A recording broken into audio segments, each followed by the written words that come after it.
Well, if you're doing first off, that's a great split, upper lower split, two times a week. So I'm assuming like you're training. So you're keeping your resistance training frequency not drastically high.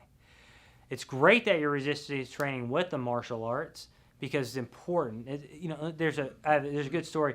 One of my good friends, he worked with my dad when he was growing up. His name was Ray Jackson. And Ray Jackson was the strongest guy in the fire department. And he's still to me, a really good mentor. But anyway, and Ray now is probably approaching 60, and he still has the body of a Greek god, okay? But Ray was strong AF. And he got into jiu-jitsu. And actually at the time, this is way back when the Gracies introduced mixed martial arts, the Ultimate Fighting Challenge. And with the Ultimate Fighting Challenge, Royce Gracie came out and said, Gracie Jiu-Jitsu is the best Jiu-Jitsu in the world. I'll kick everyone's ass. And there was no weight class back then. So I think Gracie was facing sumo wrestlers and stuff like that and kicking their ass. So after he won the Ultimate Fighting Championship, Gracie Jiu-Jitsu exploded.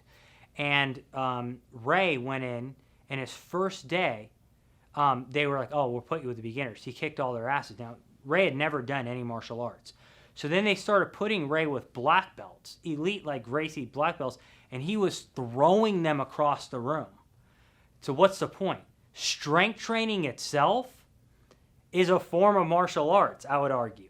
Because if you're strong AF, I'm sorry, you can throw someone across the room, okay? So it's good that you're strength training. And what my point is that with your strength training, you should be training for strength and power, because those are two important variables for martial arts, okay?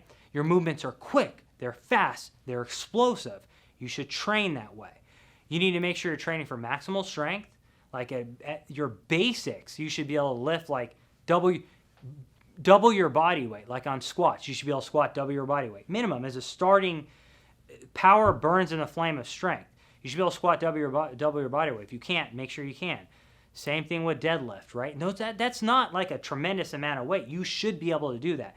So make sure you're minimum lifting double your body weight on bench and on squat and deadlift. You know what I mean? Probably at least 1.5 times your weight on the upper body type movements. You need to be strong. And then you need to train for power as well, which are more of your explosive movements, your accommodating resistance where you're putting bands and chains on, things like that. You're doing a lot of compound movements, bench, squats, deadlifts. When you're hitting your hamstrings with hardcore movements like good mornings, okay, stiff-legged deadlifts, all of those things, right? Very, very important.